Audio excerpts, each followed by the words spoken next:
அன்புக்குரியவர்களே, தினம் ஒரு தூதின் வழியாக இந்த நாளில் உங்களை சந்திப்பதிலே பெருமகிழ்ச்சி. இந்த நாளிலே சங்கீதங்களின் புஸ்தகம் 89:21, என் கை அவனோடே உறுதியாக இருக்கும், என் புயம் அவனை பலப்படுத்தும் என்று கர்த்தர் சொல்லுகிற நேரடியான ஒரு வார்த்தை.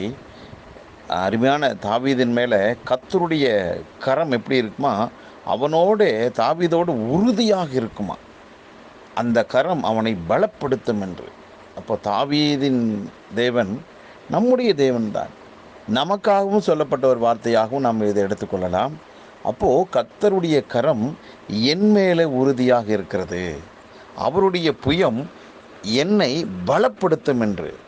ஆகவே கர்த்தருடைய கரம் உறுதியாக இருக்கும்போது நாம் ஒரு காரியத்தை துணிந்து அவருடைய நாம மகிமைக்கென்று செய்யலாம். ஒருவேளை ஒருவருக்காக ஜெபிக்கணும் அப்படின்னா கர்த்தருடைய கரம் என் மேலே உறுதியாக இருக்கிறனால இது என் கை அல்ல, இது கர்த்தருடைய கரம் என்று விசுவாசத்தோடு நாம் கைகளை வைத்து ஜெபிக்கும்போது நம்ம மூலமாகவே இயேசு கிறிஸ்துவின் நாமத்தினால் அற்புதங்கள் அடையாளங்கள் நடக்கும். அது மட்டுமல்ல, அவருடைய கரம் நம்ம மேலே இருப்பதால் நம்மை அந்த கரம் பலப்படுத்தும் என்று. ஆகவே நாம் ஒரு யுத்த களத்தில் இருக்கிறோம் என்றால் சில நேரங்களில் யுத்தத்தில் சில சோர்வுகள் வரலாம், தொய்வுகள் வரலாம், தோல்விகளை போன்றதான செய்திகள் வரலாம். ஆனால் ஆண்டவர் வார்த்தை சொல்லுதுன்னா அவருடைய புயம் நம்ம மேலே இருக்குது.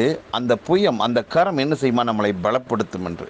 ஆகவே கர்த்தருடைய கரம் நம்மை பலப்படுத்தி கொண்டே இருப்பதால் எதிர் வருகிற நாட்களில் எந்த காரியத்தையும் நம்மால் தைரியமாக செய்ய முடியும். ஏன், அவர் வாக்கு பண்ணி இருக்கிறதுனால கர்த்தருடைய கரம் நம்மை பலப்படுத்தி கொண்டே இருக்கும். நாம் வெற்றி மேல் வெற்றி அடைவோம். இன்னுமாக கர்த்தருடைய கரம் நீதியின் வலதுகரம் என்று சொல்லுது. அது கர்த்தருடைய அந்த கரம் நம்மை தாங்குகிறது என்று.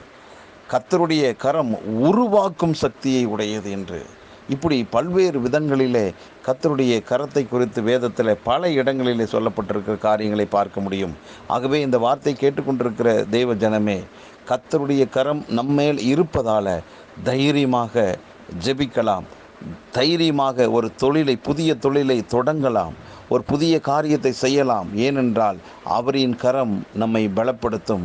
ஆகவே நாம் நம்ம சொந்த கையை வச்சு நாம் ஒரு பெரிய காரியத்தை சாதிக்கிறதுக்கு அல்ல, கர்த்தருடைய கையை, கர்த்தருடைய கரத்தை நம்பி அந்த கரத்தின் மூலமாக பெரிய காரியங்களை நம்மால் சாதிக்க முடியும்.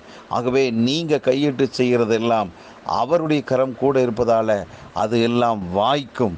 ஆகவே இனி வரக்கூடியதான நாட்களில் தைரியமாக விசுவாசத்தோடு கர்த்தருடைய கரம் என் மேல் இருக்கிறது என்று சொல்லி பயப்படாமல் முன்னோக்கி செல்வோம்.